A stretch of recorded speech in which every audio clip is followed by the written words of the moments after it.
build where no one else dares to build. We go where nobody else or few people would dare to go.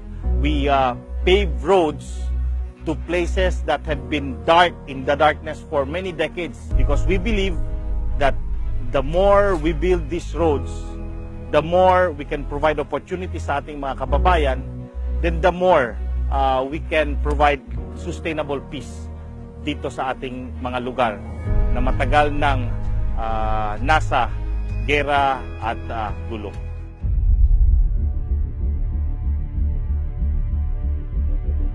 Mula sa liblib na barangay ng Sulu, patungo sa pinakadelikadong lugar, ay matapang at porsigidong hinarap ng DPWH ARMM ang pagsasagawa ng mga proyektong pakalsada at patubig para sa taong bayan.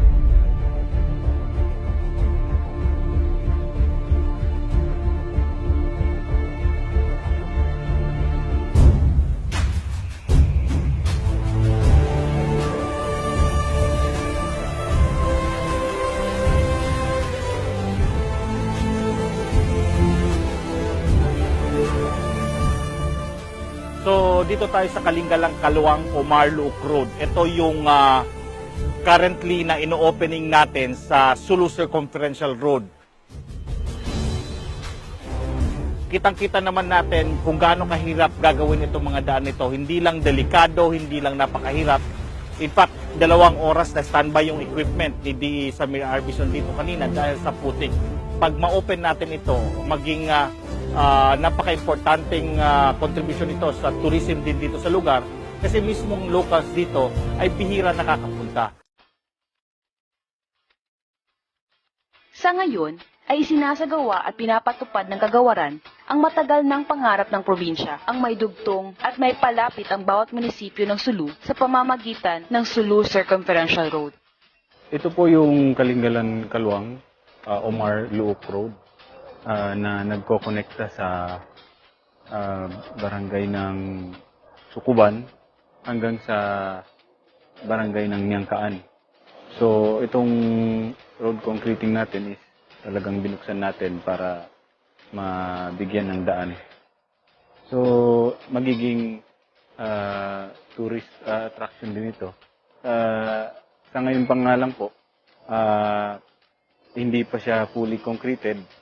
Talagang dinadayo na ng mga tao para magpicture at mamasyal dyan sa taas. Sa kasulukuyan, ay sinasagawa ang road opening at ang pagpapatag ng daan sa mahigit na 7 kilometrong layo mula sa munisipyo ng Kalingalan Kaluwang, Omar at Luok, na binigyang pondo ng gobyerno ng 150 milyong piso. Ito ay isa sa mga pangunahing proyekto na magdudulot ng malaking impluwensya sa pamumuhay ng taong bayan. Dati-rati, yung mga bumibiyahe galing lahing-lahing, talagang inabot ng halos isang araw. Lalo na pag masama pa yung weather. At talagang tumitirik pa yung sakyan nila. So dahil sa maganda na nga yung kalsada, talagang mabilis na sila nakakarating at ang haba na ng stay nila sa munisipyo. Sa aming pag-iikot, ay nakilala namin si Ginoong Jubael Sabadin. Sa edad na 70 taong gulang, ay marami ng administrasyon ang dumaan sa kanyang buhay. Ngunit kakaiba ang kasalukuyang termino dahil ang presidente ng Pilipinas na si Pangulong Duterte ay kanyang kaeskwela noong sila ay nasa kolehiyo. Tuwang-tuwa niyang ipinahayag. His schoolmate in San Pedro College in 1966, 67, 68. His Excellency, please give us economic assistance. Any assistance, we will welcome that. Barangay Secretary siya ngayon ng Barangay Sukuban, kilala bilang Tuna Fishing Village ng Sulu. Madalas sa kanilang mga huli na tuna ay mahigit sa 1 talampakan ng laki at madalas din silang nakakahuli at nakakapuno ng balde-baldeng tulingan.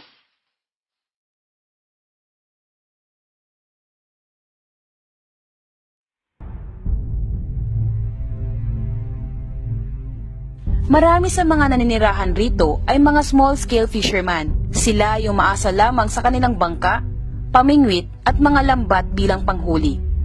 Sa kadahilan ng 50 kilometro at mahigit 4 na oras ang biyaheng iginugugol ng mga residente upang marating ang sentrong bayan ng Hulusulu.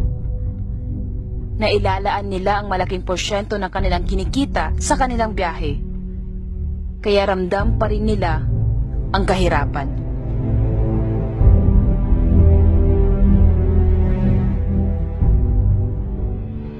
Ngunit nagbago na ang kanilang pamumuhay. Nadama na nila ang serbisyo ng gobyerno sa anyo ng pakalsada at katubig. Yung mga tao dito, in less than 10 minutes, nasa town na ng Luok. At from Luok, wala naman na silang problema sa kalsada papuntang Hulo.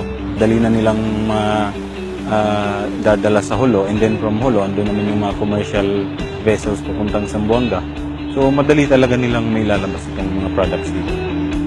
Malaking ambag ang naidulot ng mga proyektong ito sa kanilang pamumuhay. Dahil sa nooy oras na biyahe sa bayan, ay inaabot na lamang sila ngayon ng minuto. Ngayon, nagpapasalamat kami sa regional government ng Autonomous Region of Mindanao na ganito ang development dumating dito sa Sukuban. Masaya kami at bumilis na ang aming hanap buhay dahil sa tulong ng armed government.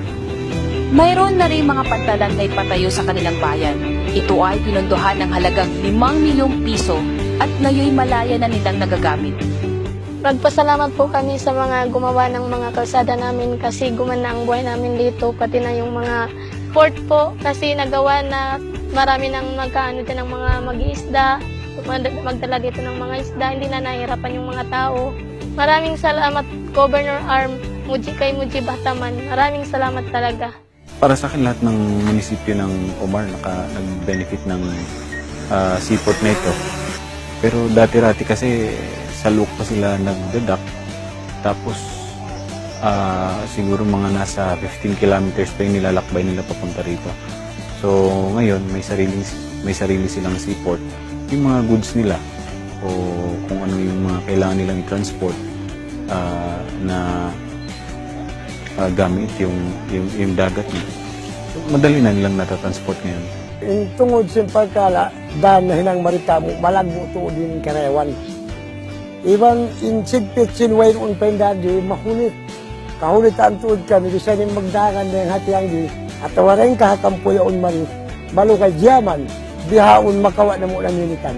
Indayaw sin para saan na mo. Iban magsukul tuod kami, regional governor, kan Ataman, sin tatabangan na nakakari, mahula na mo. Siya yung nakapalano di ibang sin congressman na mo, si Muner Alvison.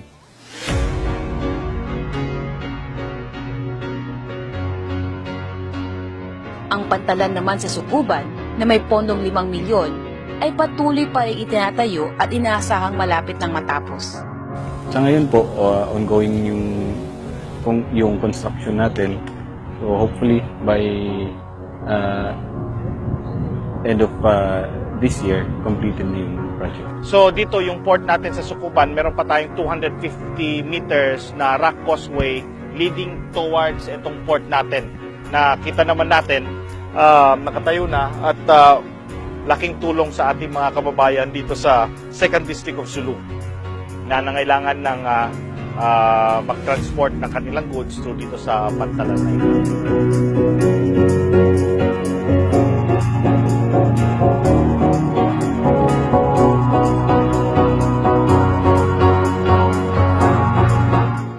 Kahit gaano kalayo at kabagsik ang labanan sa lugar, ay hindi titigil ang DPWH ARMM sa paghahatid ng mga proyekto at serbisyo sa ating mga kababayan. Kung kaya't, maaari kayong umasa sa tunay na pagbabago, tapang at malasakit sa ating bayan. Papatunayan sa inyo ng DPWH ARMM on the road.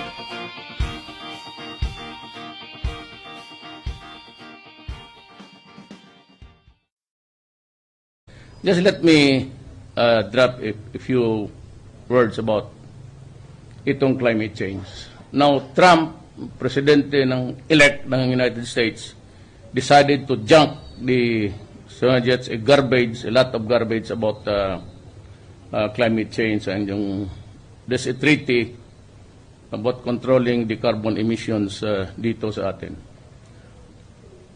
Ay, alam mo, baski yung makina ng sakyanan, whenever there is even smoke, anything that really starts with burning, there's really carbon. Ang problema dyan is, yan lang ang kaya muna ng Pilipinas. They've been harping on so many things like solar and wind power, but unlike Batak, which faces the Taiwan Strait, maraming hangin doon. Dito, the wind current is almost going up. By the spin of planet Earth, invariably, yung hangin sinihigo pa doon sa itaas. Most of the time, the typhoons that come our way usually go up. It does not touch Mindanao. Now, the reason really for so many destructions dito facing Mindanao is there is really a climate change. You are a few more degrees higher than the last century. And ang mundo kasi nasanay na ganong temperatura, kaya well, everything was really growing, including mankind.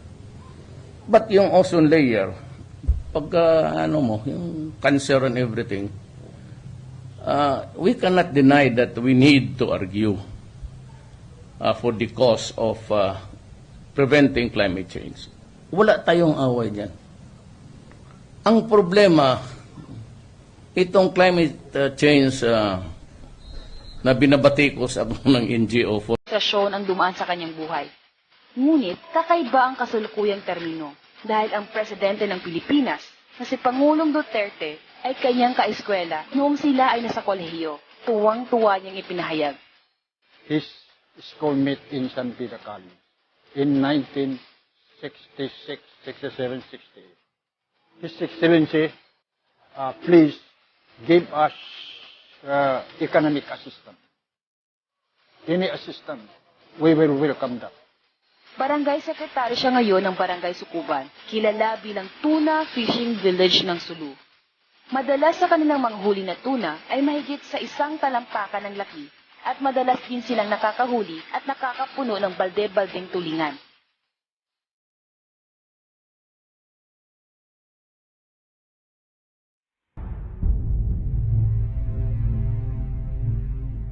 Marami sa mga naninirahan rito ay mga small-scale fisherman. Sila yung maasa lamang sa kanilang bangka, pamingwit at mga lambat bilang panghuli. Sa kadahilan ng 50 kilometro at mahigit 4 na oras ang biyaheng iginugugol ng mga residente upang marating ang sentrong bayan ng Hulusulu.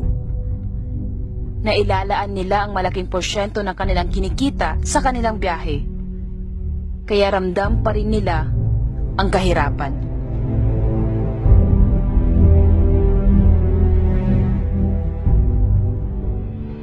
Ngunit, nagbago na ang kanilang pamumuhay. Nadama na nila ang serbisyo ng gobyerno sa anyo ng pakalsada at patubig. Yung mga tao dito, in less than 10 minutes, nasa town na ng Luok. Build where no one else dares to build. We go where nobody else or few people would dare to go.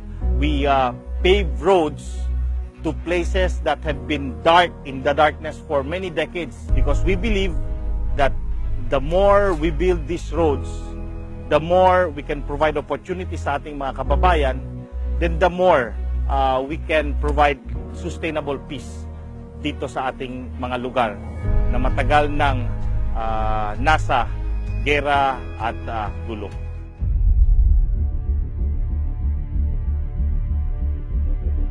Mula sa liblib na barangay ng Sulu, patungo sa pinakadelikadong lugar, ay matapang at porsigidong hinarap ng DPWH ARMM ang pagsasagawa ng mga proyektong pakalsada at patubig para sa taong bayan.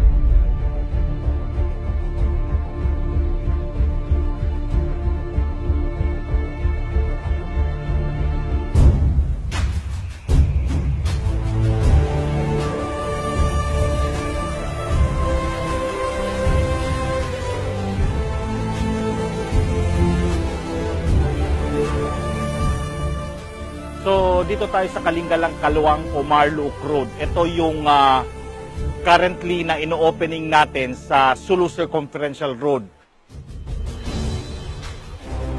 Kitang-kita naman natin kung gaano kahirap gagawin itong mga daan nito. Hindi lang delikado, hindi lang napakahirap. In fact, 2 oras na standby yung equipment ni DE Samir Arbison dito kanina dahil sa putik. Pag ma-open natin ito, maging napaka-importanting contribution ito sa tourism din dito sa lugar kasi mismong locals dito ay bihira Even in sigpit sinwain un pendadi, mahunit. Kahunit ang tuod kami, bisa ni magdagan na yung hatiang di, at tawarin kahakampuya un mari, balo kay Diaman, bihaon makawa na mo ng minitan. Indayaw sin para saan na mo. Even magsukul tuod kami, ha-regional governor, kan Ataman, sin tatabangan na nakakari, mawala na mo. Siya yung nakapalano di ibang sin congressman na mo, si Munir Arbison.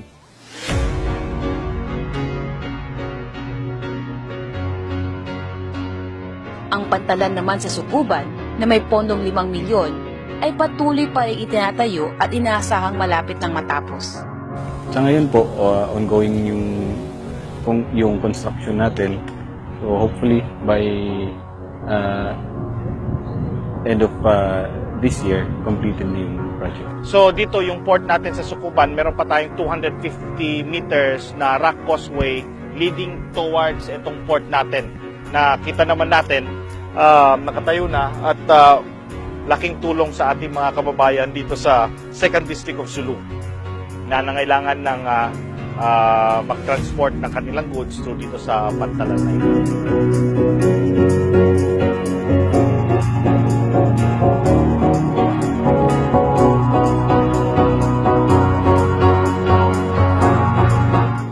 Kahit gaano kalayo at kabagsik ang labanan sa lugar ay hindi titigil ang DPWH ARMM sa paghahatid ng mga proyekto at serbisyo sa ating mga kababayan.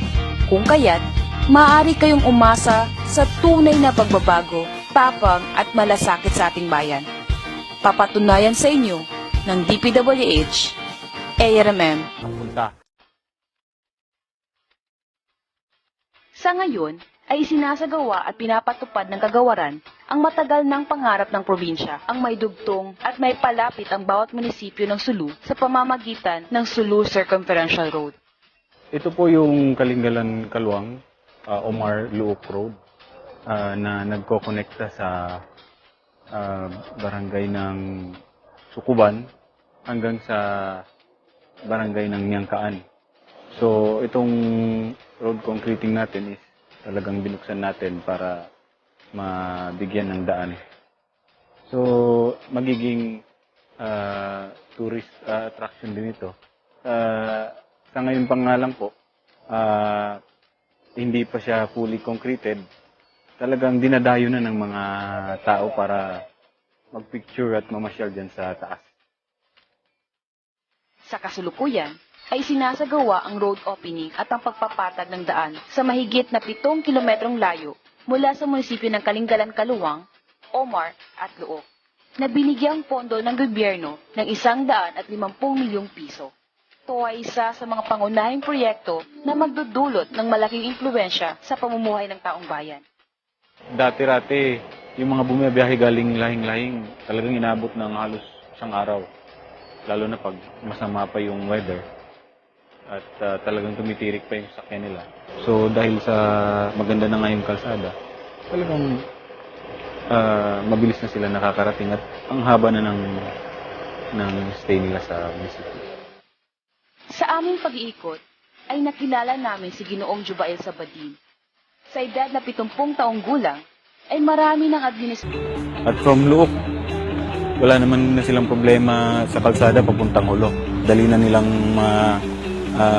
dadala sa Hulo, and then from Hulo, andun naman yung mga commercial vessels papuntang Zamboanga. So, madali talaga nilang may lalabas itong mga products dito. Malaking ambag ang naidulot ng mga proyektong ito sa kanilang pamumuhay. Dahil sa nooy oras na biyahe sa bayan, ay inaabot na lamang sila ngayon ng minuto. Ngayon, nagpapasalamat kami sa regional government ng Autonomous Region of Mindanao na ganito ang development dumating dito sa Sukuban. Masaya kami at bumilis na ang aming hanap buhay dahil sa tulong ng armed government. Mayroon na rin mga pantalan na ipatayo sa kanilang bayan. Ito ay pinondohan ng halagang 5 milyong piso at ngayon malaya na nilang nagagamit. Magpasalamat po kami sa mga gumawa ng mga kalsada namin kasi gumana ang buhay namin dito, pati na yung mga port po kasi nagawa na marami nang magkaano dyan ng mga mag-iisda, magdala dito ng mga isda, hindi na nahihirapan yung mga tao. Maraming salamat Governor Arm, kay Muji Bataman, maraming salamat talaga. Para sa akin, lahat ng munisipyo ng Omar nag-benefit ng seaport na ito. Pero dati-rati kasi sa Luc pa sila nagdadak. Tapos siguro mga nasa 15 kilometers pa yung nilalakbay nila papunta rito. So ngayon may sarili silang seaport. Yung mga goods nila o kung ano yung mga kailangan nilang i-transport na gamit yung dagat nila. So, madali na nilang natatransport ngayon. Yung tungod sa pagkala, dahil na hinang marita mo, malagbo to din karewan.